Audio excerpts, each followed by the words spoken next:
타인에게 흔들리지 않고 자신을 돌보는 법.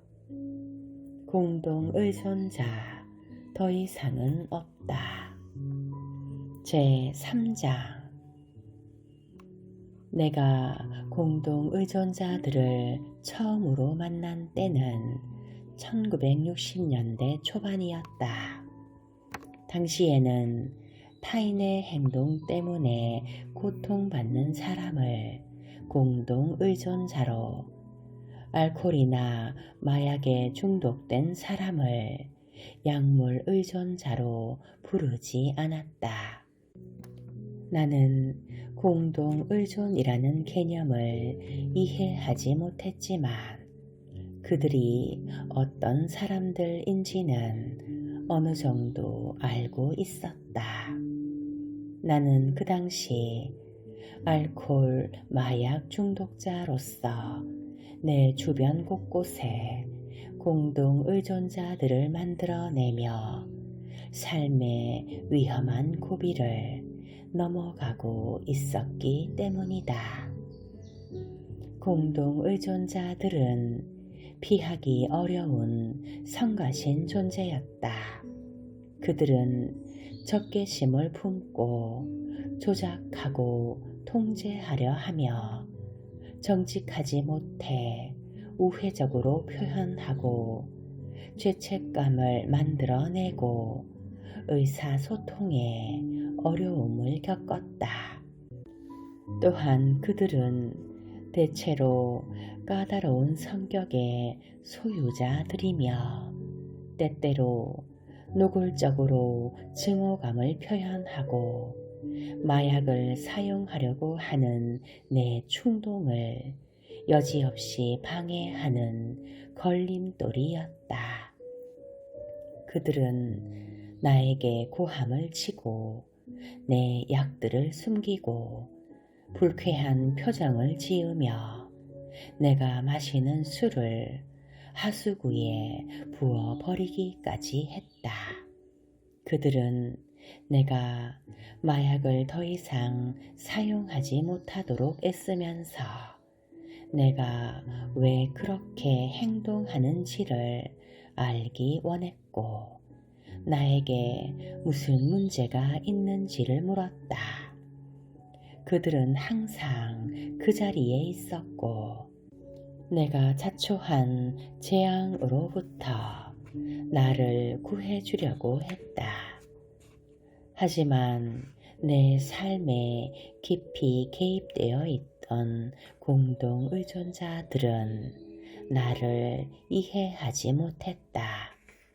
그리고 그러한 오해는 상호적이었다.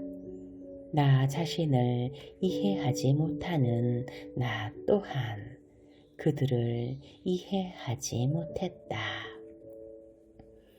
그렇게 몇 년이 흐른 1976년 나는 직업을 통해 공동 의존자들을 만나기 시작했다. 그 당시 이미 미네소타에서는 알코올 또는 마약 중독자들을 약물 의존자로 그들의 가족과 친구들을 중요한 인물로 부르고 있었다.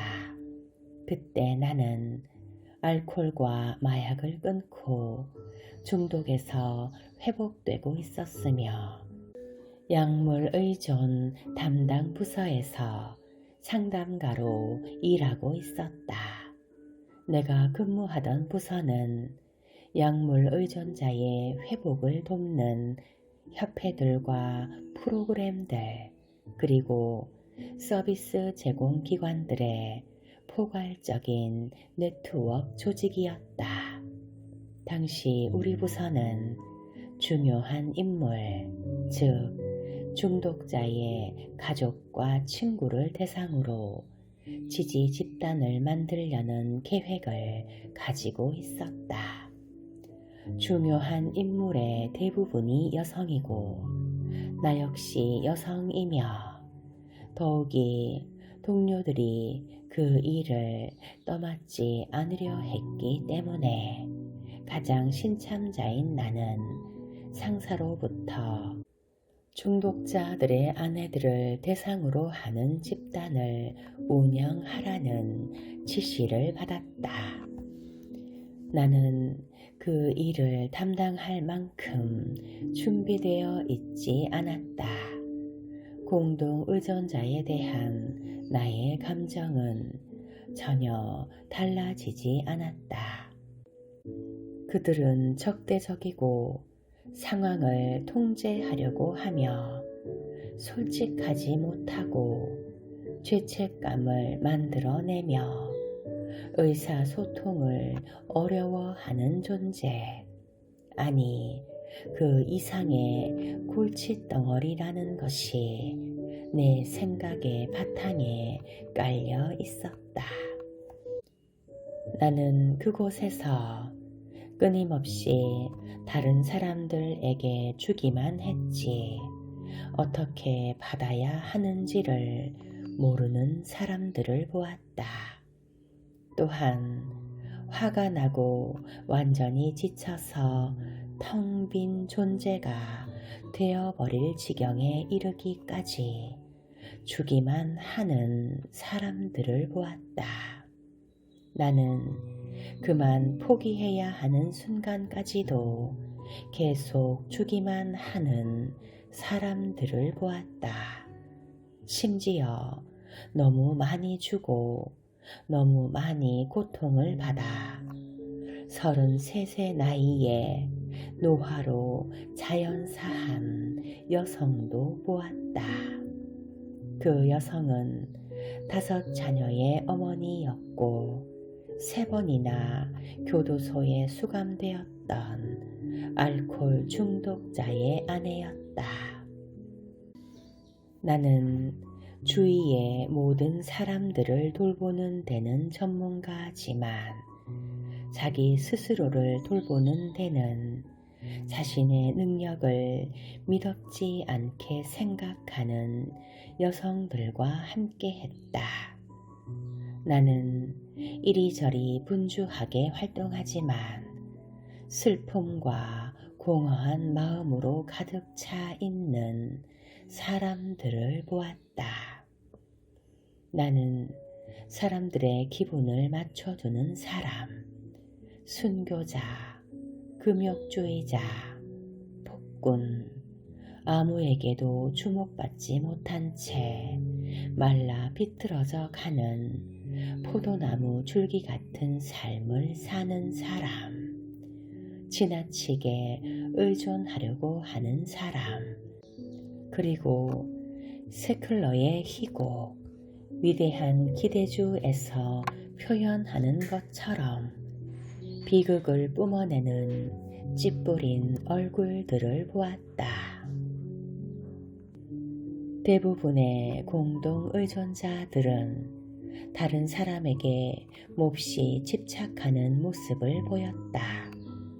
공동 의존자는 중독자의 행동과 문제점, 중독자가 무엇을 생각하고 느끼고 말하는지, 그리고 무엇을 생각하지 않고 느끼지 않고 말하지 않는지를 정확하고 세밀하게 파악하여 그 장황한 목록들을 읊어댈 수 있는 능력을 가진 사람이었다. 공동 의존자는 알코올 또는 마약 중독자가 무엇을 해야만 하고 무엇을 하지 말아야 하는지를 알고 있었고, 왜 그들이 그런 행동을 하는지 또는 하지 않는지를 폭넓게 알고자 했다.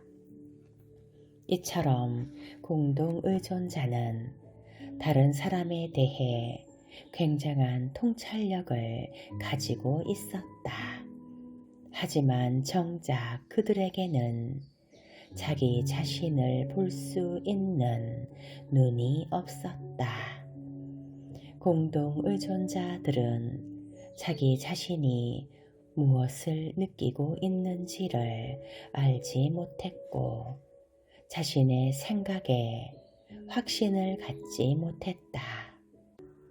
그들은 자신에게 문제가 발생하면 그것을 해결하기 위해 자신이 무엇을 해야 하는지 알지 못했다. 실제로 그들은 알코올 중독자와는 다른 차원의 문제를 가지고 있었다. 공동 의존자는 감당하기 어려운 존재였다. 그들은 자기 자신을 제외한 모든 사람과 모든 상황을 통제하기 위해 고통스러워하고 불평하고 애를 썼다. 그러나 가족 치료 분야의 몇몇 선구자들을 제외하고 나를 포함한 많은 상담가들은 그들을 어떻게 도와야 할지 알지 못했다. 약물 의존과 관련된 분야가 활발하게 성장하고 있지만 도움의 초점은 여전히 중독자에게 있었다. 가족 치료에 기반을 둔 책과 훈련 과정은 거의 없었다. 공동 의존자에게 필요한 것은 무엇일까? 그들이 원하는 것은 과연 무엇일까? 그들은 알코올 중독자와 연장선에 서 있는 한낱 치료기관 방문자에 불과한 걸까?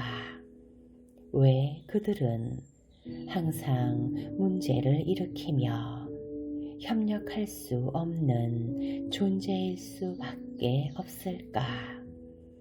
알코올 중독자는 취해 있기 때문에 정상적이지 않다는 이유라도 될 수 있지만 그들의 중요한 연관자인 공동 의존자는 핑계거리조차 찾을 수 없었다.